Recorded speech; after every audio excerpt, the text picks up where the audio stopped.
imunizaciones es algo que verdaderamente a mí o para mí significa un reto. Significa un reto porque las inmunizaciones tienen una historia de larga data, desde allá del final del siglo XVIII, con Edward Jenner y su experimento en la ubre de la vaca, y posteriormente ya desde el principio del siglo XX se comienzan a aplicar algunas inmunizaciones. ¿Cómo se pasa la siguiente? Esta flechita. Hoy vamos a hablar de estas dos inmunizaciones que son la vacuna BCG y la vacuna pentavalente. La vacuna BCG es una vacuna que su nombre, sus siglas corresponden al bacilo de Calmette-Guerin. Albert Calmette y Camille Guerin, unos bacteriólogos y otros veterinarios franceses que por allá a principios del siglo XX comenzaron a experimentar con algunos bacilos de la tuberculosis, comenzaron a experimentar con ellos para tener una inmunidad contra la enfermedad.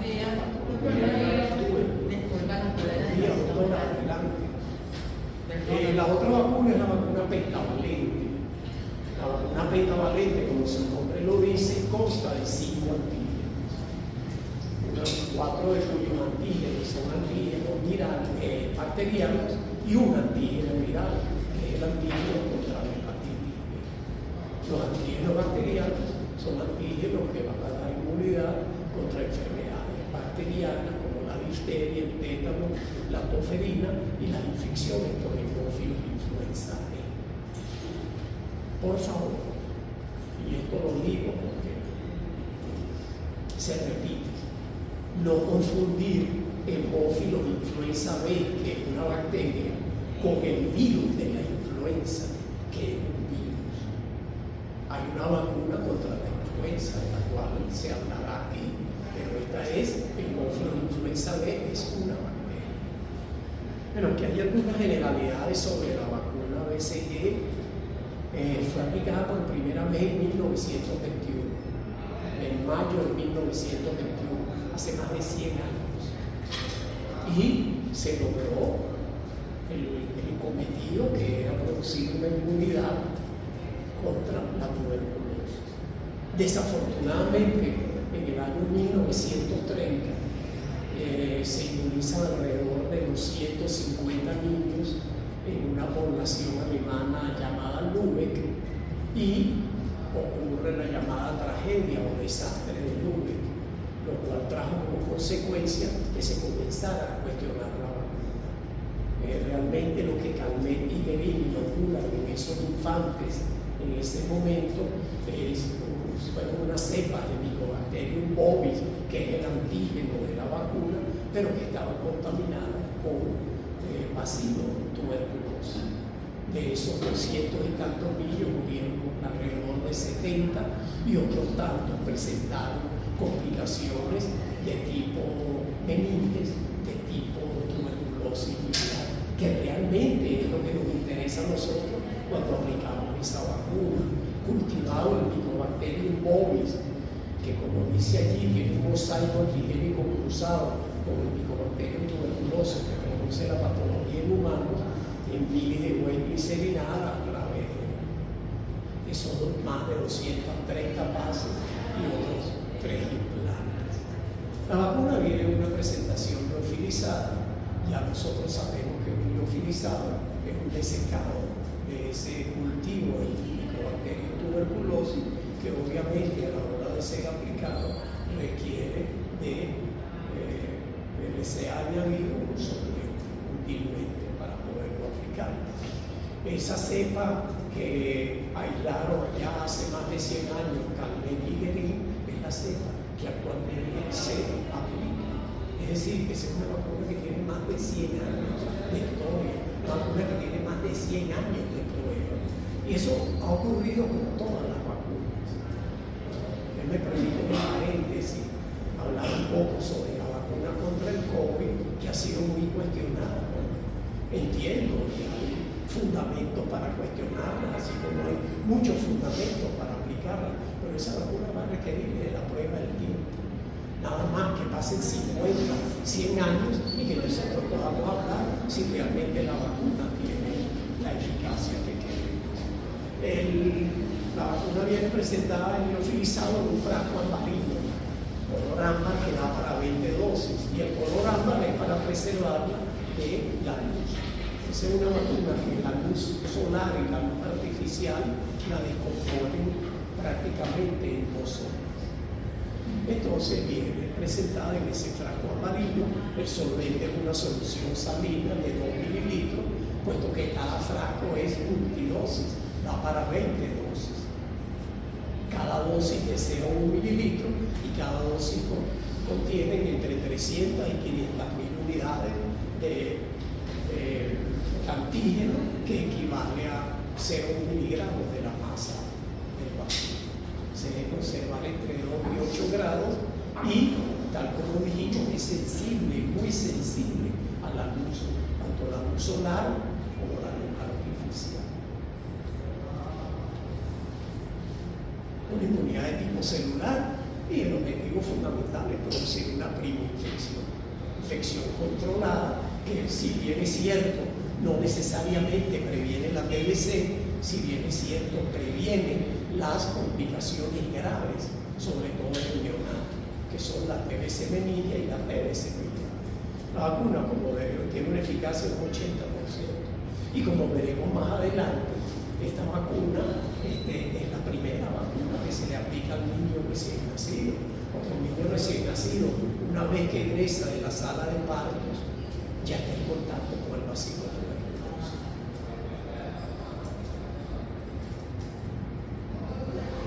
Indica a todo recién nacido, se indica a menores de 15 años sin previa prueba de tuberculina, que es la prueba del PPD. Se puede aplicar también a menores de 15 años que no tengan cicatriz y hayan sido previamente vacunados, y se puede aplicar también a la población mayor de 15 años. El PPD es una prueba diagnóstica, es el derivado proteico purificado, son las siglas en inglés de derivado proteico purificado, donde ese derivado proteico purificado se administra en la región antebraquial anterior izquierda y debe producir una elevación de la piel, que es la pápula, y a las 72 horas se lee con una regla milimetrada y se mide el diámetro de la pápula, no del eritema. Si esa pápula tiene menos de 10 milímetros, se habla de PPD negativo. Si tiene más de 10 milímetros, se habla de PPD positivo. Y el PPD negativo, el PPD positivo, lo que nos indican así, hablando de una manera muy general, es si la persona ha estado o no, respectivamente, en contacto con el bacilo tuberculoso.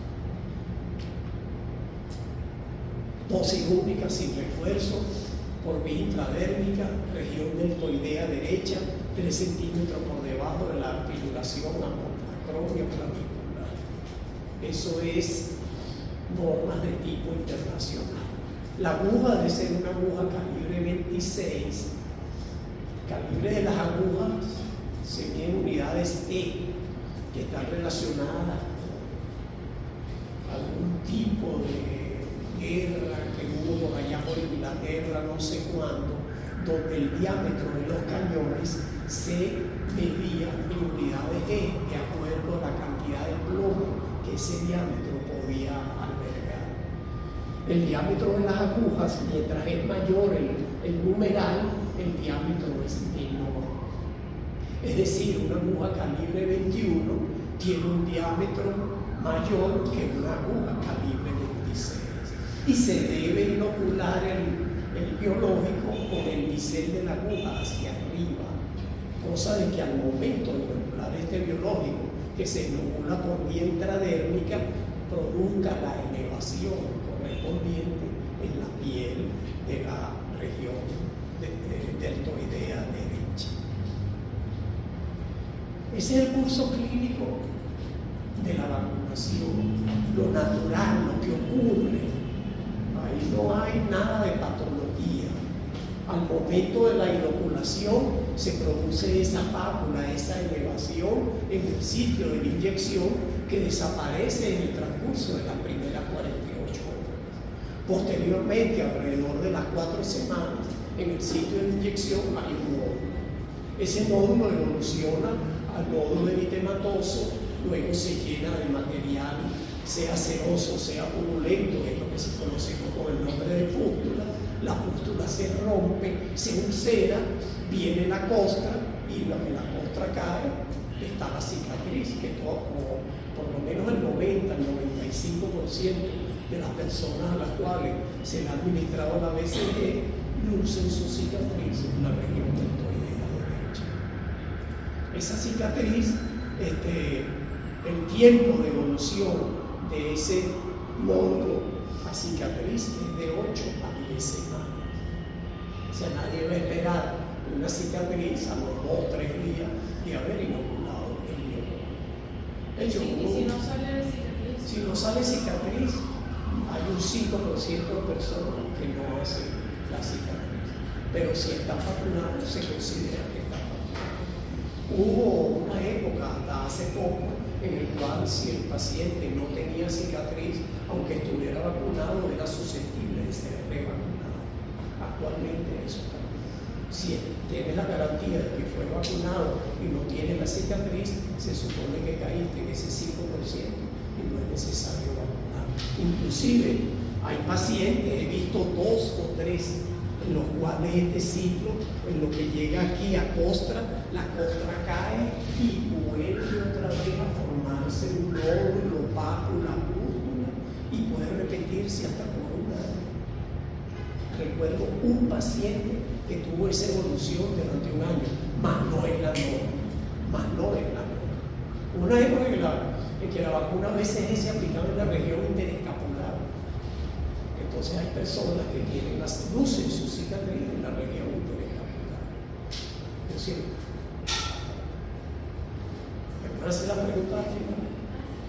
Yo siempre digo que para saberle dar a una persona no es necesario preguntársela, si es una dama menos, porque una mujer capaz de decir su edad, como dijo Oscar Wilde, es capaz de cualquier cosa. Entonces usted simplemente con disimulo se va a la región braquial derecha o a la región interescapular. La región interescapular, ese es de los bíceps para atrás. La región deltoidea derecha de Madonna a nuestros pies y resuelve el problema.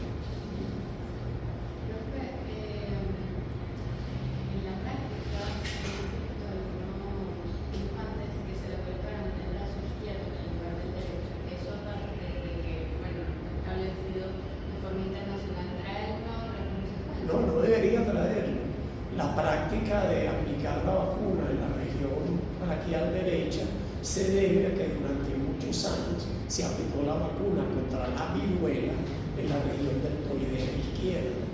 Y hay personas, como quien habla, que lucen también su cicatriz en la región deltoidea izquierda. Más a partir del año 1975, acá en Venezuela, ya no se aplicó más la vacuna contra la viruela. Cuando se dice que antes cuando la persona tenía la cicatriz y le volvían a aplicar la vacuna, Habla un poquito más alto, por favor. que a ellos se le vuelve a aplicar la vacuna, aunque la deja puede tener un efecto adverso. Debe tener la misma evolución, no debe haber. Ahí están los efectos adversos y complicaciones de la vacuna. Se pueden dividir de manera sistémica en reacciones locales como úlceras, abscesos subcutáneos, cicatrices queloides, las regionales, que son muy frecuentes, que son las linfadenitis, que consiste en un ganglio de la región axilar derecha que tiene signos de inflamación, inclusive muchas veces el ganglio tiene secreción purulenta. Y las generalizadas muy raras, que son los osteomielitis, la diseminación hematógena y las bacteriemias transitorias. Pero generalmente es una vacuna bien tolerada. Ese es un paciente que yo tuve hace años donde hizo la linfadenitis en la región axilar derecha. Ahí se ve el ganglio inflamado con secreción purulenta. Eso drenó espontáneamente y a la semana, que es la foto del centro, ya hay una mejoría, ya no se ve el punto blanquecino del infiltrado purulento. Y a las 2 semanas ya prácticamente no había problema. Ahí están las contraindicaciones, lesiones de piel, cualquier lesión de piel, quemaduras, dermatitis, contraindicada la vacuna hasta que no se resuelva. Infecciones, todo proceso infeccioso, viral o bacteriano, contraindica no solo a la BCG, sino a cualquier otra inmunización. Pacientes que tengan tratamiento con inmunosupresores o pacientes inmunodeprimidos, recién nacido con peso menor a 2 kilogramos, porque se dice que este recién nacido se comporta como un recién nacido inmunodeficiente, espera que tenga los 2 kilos, los 2 kilos y medio y se le aplica la vacuna. Supuesto, la malnutrición, desnutrición y el embarazo. Si hay un dicho que he oído mucho desde que yo era niño, que dice que a las damas ni con el pétalo de una rosa, bueno, a la embarazada mucho menos ni con el pétalo de una rosa. O sea, hay que consentirla más todavía. Bueno, yo creo que ya habíamos hablado un poco del PPD. Allí se indica más o menos lo que es la vía de administración, el tiempo de lectura y cómo interpretamos nosotros la medida del BCG, pero insisto, siempre hay que medir el diámetro de la pápula, porque se puede producir un eritema alrededor de la pápula, ese diámetro no se mide.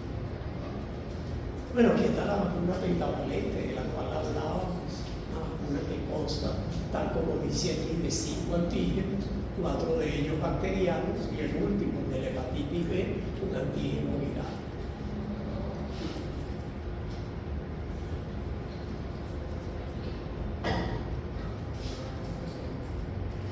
Esa vacuna se llama pentavalente, tiene esos 5 antígenos y se aplican los 5 antígenos conjuntamente. Ya el niño viene, que le aplica esa vacuna y tiene los 5 antígenos.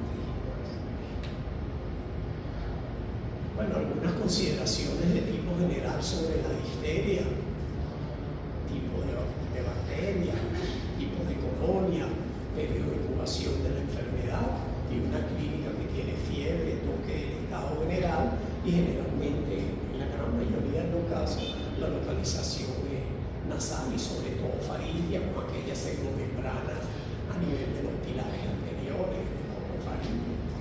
Una enfermedad que es relativamente y potencialmente letal, porque afectar esta orofaringe puede comprometer también la laringe, compromete las vías respiratorias básicas. De hecho, en cuestión de unos 6-7 años hubo un brote endémico de difteria en el país y se hizo una revacunación a todas las edades. Se le aplicó el toxoide de difteria. El objetivo de la inmunización, bueno, es lograr esos niveles de antitoxina que te permitan en el tiempo ser inmune a la enfermedad y, por supuesto, reducir la mortalidad. Tienes que reducir la patología, tienes que reducir las complicaciones de la misma, que son las que al fin de cuentas te traen como consecuencia la mortalidad. Y por supuesto disminuir la transmisibilidad de la infección, una patología que se transmite muy fácilmente a través de las secreciones respiratorias, de la saliva, de la tos, del aire, las gotitas de flujo, etc. El tétanos, también una enfermedad bacteriana, cuyo agente etiológico es el Clostridium tetani, que actúa a través de una hemolicina y una tetanoespasmina, que es la neurotoxina, una enfermedad prácticamente 100% letal. Tiene un periodo de incubación entre 3 días y 3 semanas y produce espasmos, trismos, opistótomos. La diferencia entre trismo y opistótomo. El trismo son contracciones de los músculos de la masticación. contracción de la mandíbula, y el opitótomo son contracciones sobre todo en los músculos del cuello y de la espalda que hacen que el paciente esté en una posición de extensión forzada. Esa es la clínica. Hay un tipo de tétanos que a nosotros como pediatras nos interesa mucho, que es el tétano neonatal. Ese tétano que el niño adquiere en el momento del nacimiento, cuando se pinza y se liga el cordón umbilical. En aquellos sitios donde la tensión del parto no es la ideal, donde los instrumentos que se usan en la tensión del parto, sobre todo a la hora de pinzar y ligar el cordón umbilical, hay que pensar en tétano. Y el tétano neonatal se llama también la enfermedad del séptimo día, y hay algunos sitios en Venezuela donde se conoce con el nombre de mocesuela.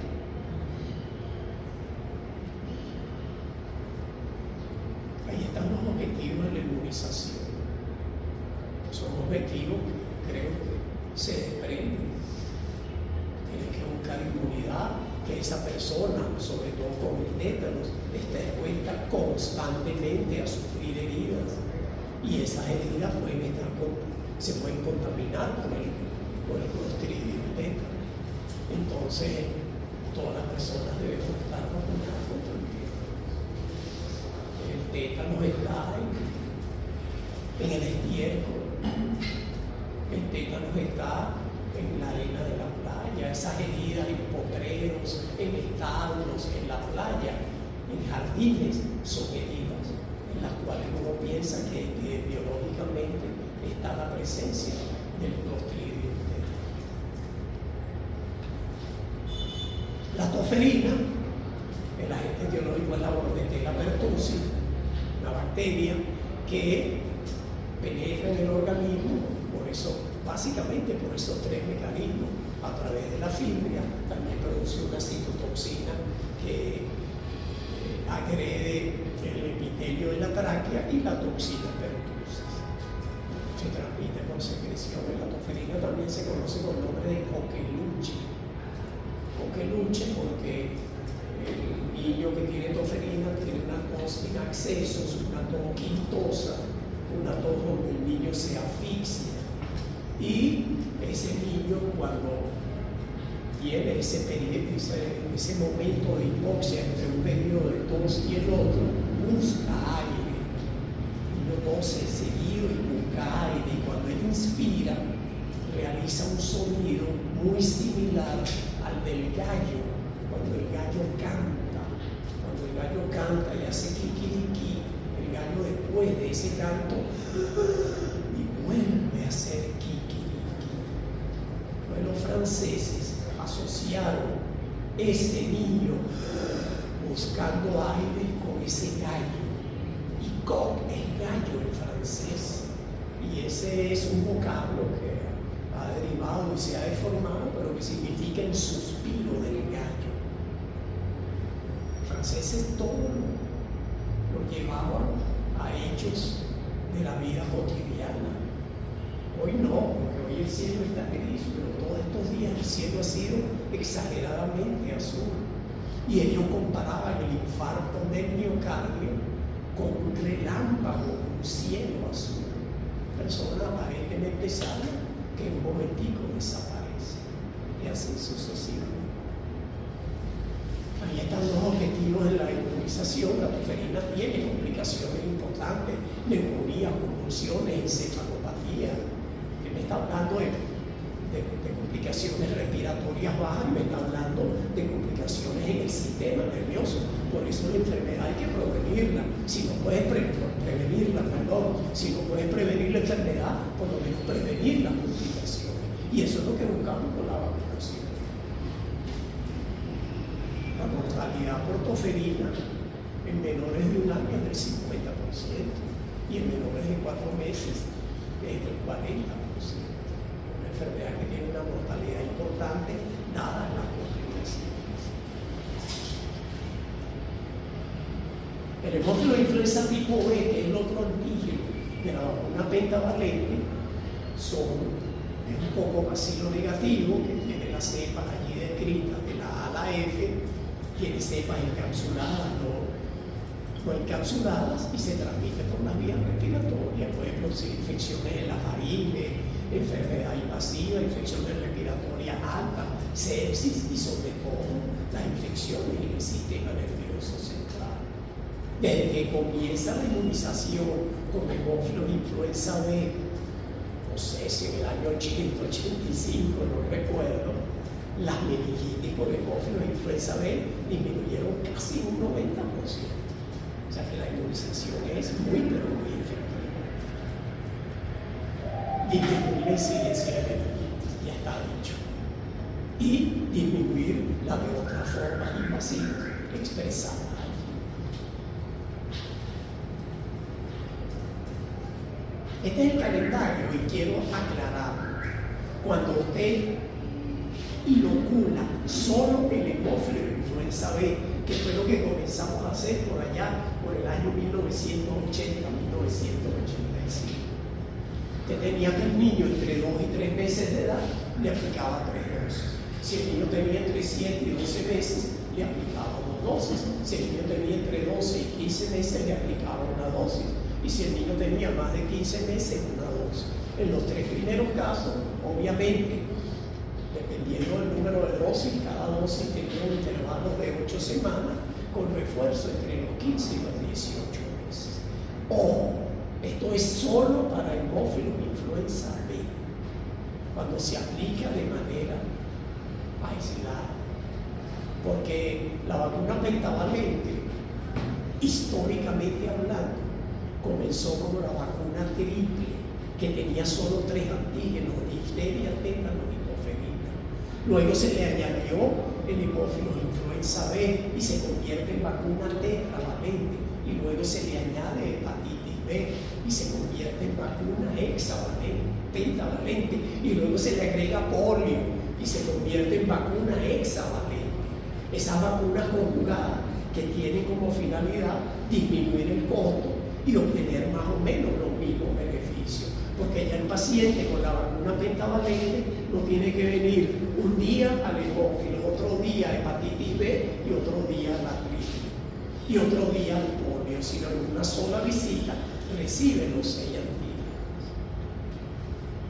Las vacunas disponibles en Venezuela, solo de hemófilo influenza B, en la columna de la izquierda el nombre comercial y aquí las distintas composiciones.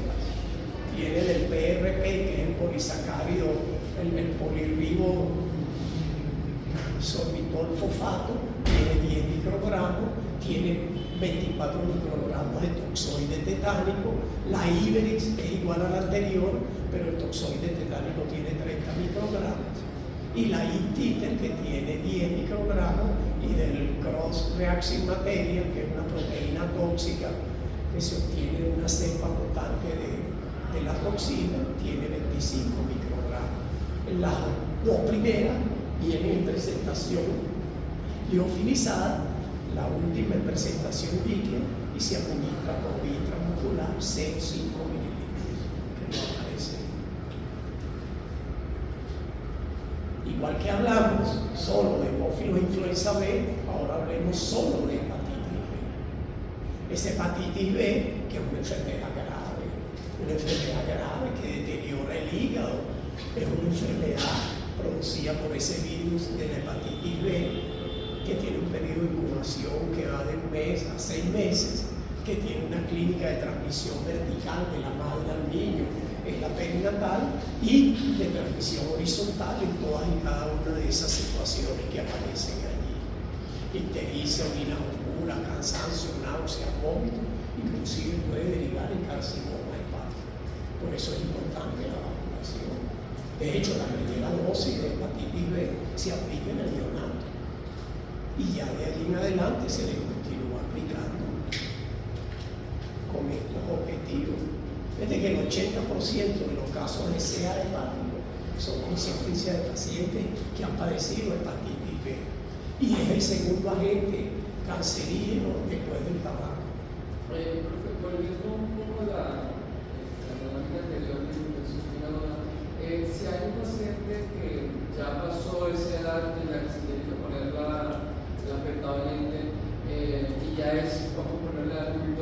seguiría siendo necesario. Adulto. Sí, o sea, Ok. el adolescente, pongámosle. Ya seguiría siendo necesario ponerle la vacuna contra el virus influenza o ya no. Si es necesario. Pero ya vamos a hablar de eso. Inmunización contra la hepatitis B, grupos de riesgo, el neonato, monovalente, solo hepatitis B, solo hepatitis B. En todos los niños, en los adolescentes, recién nacido hijo de madre con serología negativa, puede comenzar el esquema a los 2 meses. Si la madre es positiva, se aplica la primera dosis en las primeras 12 horas de vida y luego se le hace y se le puede aplicar conjuntamente la inmunoglobulina, inmunización pasiva contra la hepatitis B. 2 meses después de completar el esquema, se solicita el antígeno, la titulación de antígeno y de anticuerpos. El esquema clásico de hepatitis B, y en parte responde la pregunta suya, es de 0, 1 y 6 meses. Me voy a un neonato, el 0 es hoy. El 1 es dentro de 1 mes y el 6 meses es dentro de 6 meses. A ese neonato solo hepatitis B, pero cualquiera de nosotros que requiera la inmunización, que somos adultos, podemos tener ese esquema clásico. Nos aplicamos la primera dosis hoy porque no nos aplicamos en nuestro momento y luego nos aplicamos la segunda dosis en 1 mes y otra en 6 meses. Fue lo que yo hice en mi época de casualidad triple. Pero cuando llega la vacuna contra la hepatitis B, me aplica. Y refuerzo. Me aplica eso, 0, 1, 6 meses. El esquema 0, 1, 2 meses es muy poco usado en el esquema de inmunización corta. Cuando tú piensas que epidemiológicamente la hepatitis B puede afectar a ese paciente. Pero el esquema clásico es ese, 0, 1, 6 meses. La diferencia va a estar en la composición cuantitativa del antígeno. Si un niño tiene menos de 11 años, le vas a aplicar obviamente la dosis pediátrica, que contiene 10 microgramos del antígeno de superficie contra la hepatitis B. Si el niño tiene más de 11 años, en mi caso, cuando me la puse con 30 años, pues tiene que aplicar la dosis de adulto, que es el doble, 20 microgramos del antígeno de superficie. Actualmente, y de verdad lo que se está haciendo es aplicar la primera dosis monovalente al neonato y luego a partir de los 2 meses continuar el esquema con la pentavalente. Pero es necesario reforzársela como adulto, porque hace poco varios tuvimos un refuerzo de Te la puedes reforzar. Ahí está la vacuna disponible contra la hepatitis B, con el antígeno de superficie de 10 microgramos para los niños menores de 10 años y el antígeno de superficie de 20 microgramos para los niños mayores de 10 años. Se aplica por vía intramuscular una dosis de 0,5 mililitros con los distintos nombres comerciales en la columna de la izquierda. Pero aclaro, esto es solo hepatitis B, así como la otra era solo el hemófilo de influenza. Aquí está la composición de la vacuna pentavalente, una composición donde el antígeno contra la difteria es el toxoide difterico, que contiene 30 unidades de floculación, donde el antígeno contra el tétanos es el toxoide tetánico, que contiene 25 unidades de floculación, donde el antígeno contra el coqueluche o troferina es la Bordetella pertussis inactivada, muerta, en fase 1, con 16.000 millones de unidades por dosis. Es la célula completa de Bordetella pertussis. Y la hepatitis B, 10 microgramos, y el hemófilo de influenza, 10 microgramos. Esta es la vacuna que nosotros tenemos en los ambulatorios. Y es la vacuna que generalmente se aplica. Sin embargo, hay una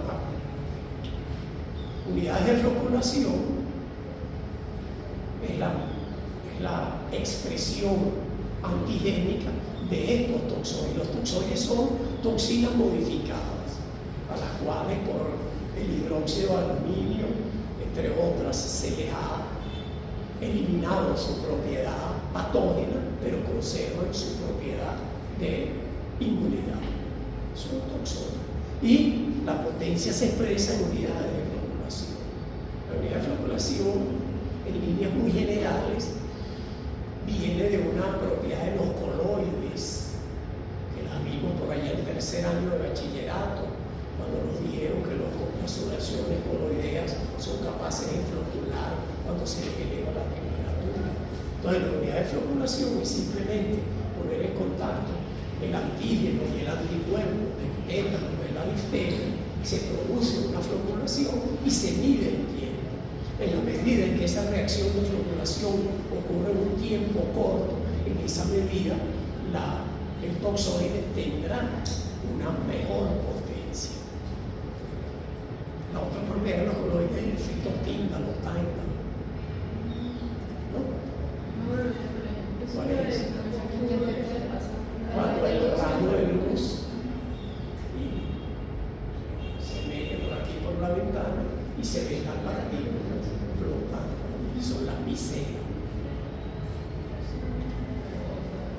Esta vacuna es la vacuna acelular, ya no es la célula completa de Bordetella pertussis, es una célula donde tenemos estos antígenos. Ya son antígenos más específicos, que es la toxina pertusina activada, de la que hablamos cuando hablamos de las generalidades de la vacuna, la hemaglutinina, la pertactina y la fibres, todo inactivado. Es una vacuna mucho mejor, porque te elimina prácticamente todos y cada uno de los efectos indeseables de la vacuna.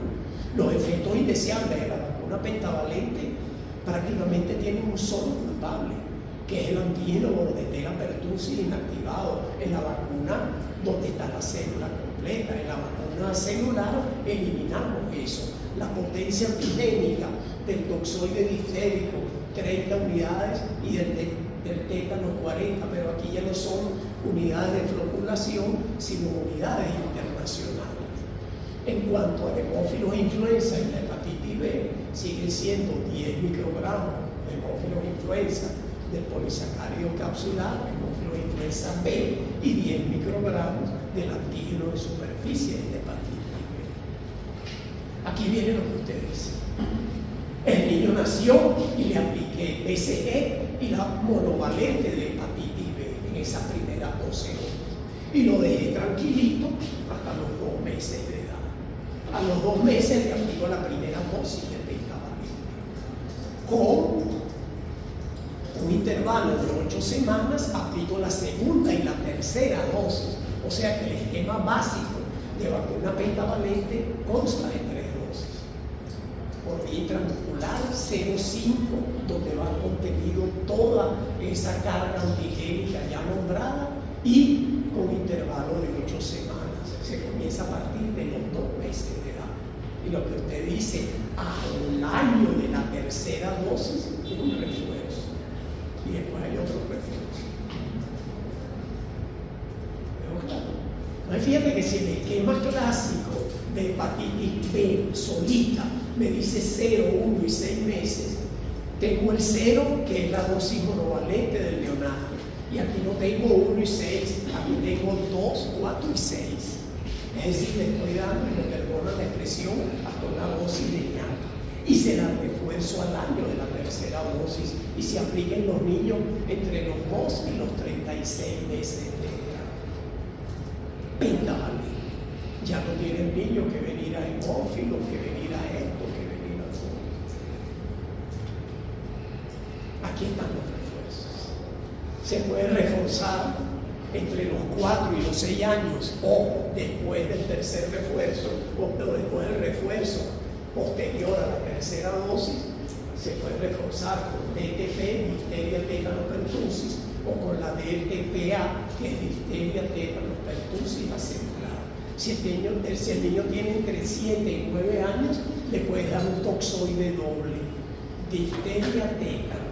Ya no requiere, si el niño está bien vacunado, que le apliques la pentavalente, porque epidemiológicamente, aparte de que ya el niño está bien vacunado, la toferina y las infecciones por hemófilos e influenza tienen el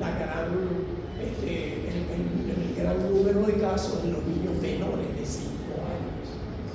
Eso no quiere decir que te llegue un niño que no tienes idea de cuáles vacunas tiene, pudiera comenzar el esquema con la pentavalente, y si es la celular, mucho mejor. Si el niño tiene más de 10 años, le aplica un toxoide doble, D minúscula. La D minúscula quiere decir que en difteria tienes menos carga antigénica. En vez de tener las 30 unidades de floculación, tienes alrededor de 10. Y si lo mides en unidades, tienes alrededor de 2 a 5. Y si lo mides en unidades internacionales, tienes alrededor de 10, no de 30. Por lo dicho, y el niño tiene un esquema completo y tiene menos riesgo de padecer la enfermedad. Pero con el tétano siempre la T mayúscula, porque siempre tenemos el riesgo del tétanos. ¿Por eso usted? Toxoide tetánico. Eso es cada 10 años el refuerzo. Y a las embarazadas les aplicamos toxoide tetánico exclusivamente. Durante ese control prenatal en el cual nosotros los pediatras, a pesar de que no somos obstetras, hacemos mucho hincapié, esa embarazada debe recibir 2 dosis de toxoide tetánico. Una dosis por allá entre las 20 y las 24 semanas de edad gestacional para que ella vaya creando anticuerpos. Y otra segunda dosis en el tercer trimestre, se dice lo más cercano del momento de la pensión del parto o de la cesárea. ¿Qué buscamos con eso? Segundo y tercer trimestre. ¿Qué buscamos con eso? Que la madre cree anticuerpos y estamos haciendo prevención del tétanos neonatal. Cuando ese niño nace, ya nosotros sabemos que tiene anticuerpos contra el tétano. Por supuesto, debe tratar también de atender el parto en las mejores condiciones posibles, con instrumentos de parto hospitalario, con instrumentos debidamente esterilizados, perdón. Y aún así, en el control prenatal estamos actuando de reales. Quedó claro. Fíjate que tenemos 2 maneras de prevenir el tétano neonatal. Con una adecuada técnica de ligar y pinzar, de pinzar y ligar el cordón umbilical, y con un adecuado control prenatal, donde a esa madre embarazada se le aplican 2 dosis de toxoide tetánico. Esta es una pintura de pintor holandés, se llama el conocido como el Bosco. Su nombre era ese, Jerónimo van Aken. Esa pintura es de las bodas de Caná. Las bodas de Caná, donde asiste Jesucristo en compañía de su madre María, y aquí tenemos a los novios. Aquí está la mamá de la novia, siempre aconsejándola hasta el último momento. Probablemente le está diciendo: ese no es el hombre que me conviene, que lo he dicho 1000 veces. Pero bueno, aquí están los invitados murmurando. Y aquí está el Mesías. El Mesías eterno. Eso es cuando Cristo transforma el agua en vino. Eso es cuando Cristo transforma el agua en vino, ¿no? Claro, ahí está el Mesías, esperando que su madre le diga: se acabó el vino, y él hace el milagro de convertir el agua en vino. Y el vino, ahí en esa boda tengo entendido que hubo muchos coleados. O sea, la invitación era para 300, 400 personas y llegó toda Caná. Entonces él convierte el agua en vino, y el vino que repartieron posterior al inicial era mucho mejor. Nosotros ahora viene Semana Santa y vamos a conmemorar la muerte de Jesucristo, y somos tan espléndidos que crucificamos a la única persona que podía convertir el agua en vino. Puede ser. Primer milagro de Jesucristo. ¿Nombre suyo? Mario. Primer milagro de Jesucristo: convertir el agua en vino. Maravilloso. Este es un cuadro del Greco, una pintura del Greco, mejor dicho, se llama La Natividad. Ahí está la Virgen María a la izquierda, José a la derecha, el niño. Y aquí, aunque no se ve bien, hay un buey, aquí están los cuernos del buey que está mirando de abajo hacia arriba. Ese cuadro, tengo entendido, esa pintura tiene dos particularidades. Primero, el formato es circular. Y en segundo lugar, está como para ser vista de abajo hacia arriba. Por eso el buey mira la escena de abajo hacia arriba.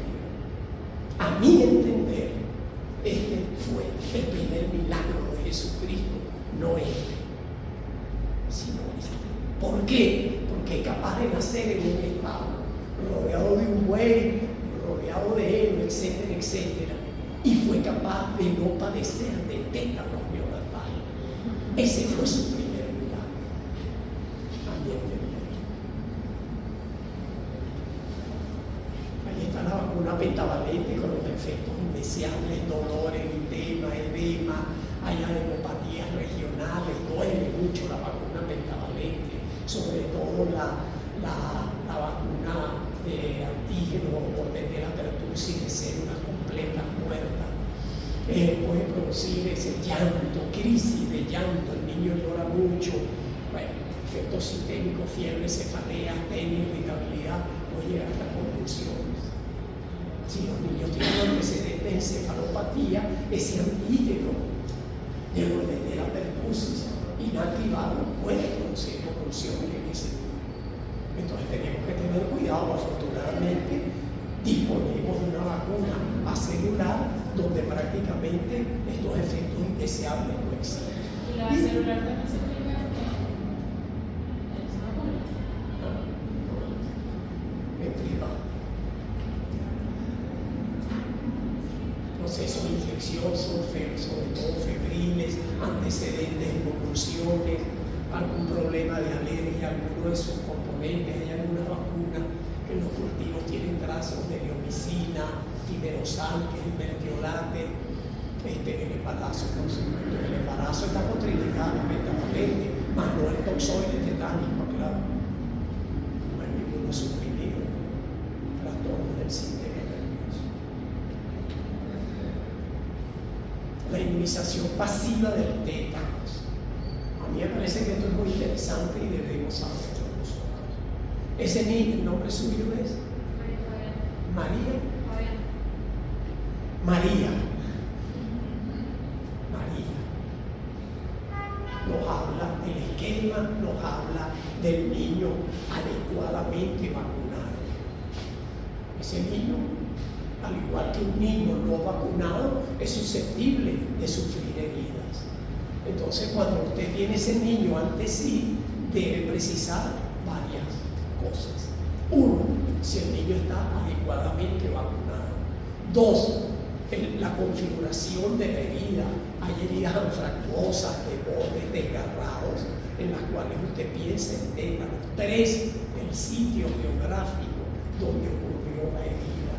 La herida fue en un establo, la herida fue en un potrero, la herida fue en la sala de su casa. Y tener todo eso al día. Y luego, aparte de eso, el estado de inmunidad previa. Si el niño no tiene vacuna, o la persona no tiene vacunas, o desconoce el esquema, de inmediato, inmunización pasiva. Si le das la hiperinmune, que es la homóloga, entre 250 y 500 unidades. Si le das la heteróloga, la que es la equina, un poquito más, de 3.000 a 5.000 unidades, e irte por el rango superior cuando las heridas tengan más de 24 o 48 horas de haberse producido. Si el niño tiene inmunización previa, si tú ves que la herida es una herida anfractuosa, en un establo, etcétera, etcétera, dale inmunización pasiva. Después que le des la inmunización pasiva a la persona o al niño que desconoces o en el cual desconoces el estado previo de inmunización, debe comenzar el esquema de inmunización activa. Si es un adulto, con toxoide tetánico, 0, 1 y 6 meses. Si es un niño, dependiendo de la edad, lo puede comenzar con pentavalente, con el toxoide diftérico o con el toxoide tetánico. Pero es importante que conozcamos la inmunización pasiva. La inmunización pasiva homóloga tiene una duración de alrededor de 4 semanas, la heteróloga alrededor de 3 semanas. Se recomienda, si tienes que aplicar las 2 inmunizaciones el mismo día, aplicarlas en sitios anatómicamente distantes. Por ejemplo, el toxoide en la región deltoidea izquierda y la antitoxina en la región anterolateral del muslo derecho. Ponerles trabas para que se encuentren en el menor tiempo posible y no vayan a producir una reacción antígeno anticuerpo. Pero no entiendo bien cuándo se coloca la inmunización pasiva. ¿Cómo? O sea, no entiendo bien cuándo se coloca la inmunización pasiva. Cuando alguien tiene una lesión. Cuando tienes heridas que creas que potencialmente son tetaninas. Y sobre todo cuando desconozcas el esquema previo de inmunizaciones del paciente o el paciente realmente no lo tenga. Si el paciente tiene un esquema previo y esa herida tú consideras que puede tener tétano porque fue en un establo o fue con metano oxidado, aplica la inmunización pasiva y puedes dar refuerzos dependiendo de la edad. Si el paciente no tiene inmunización previa de la inmunización antigua.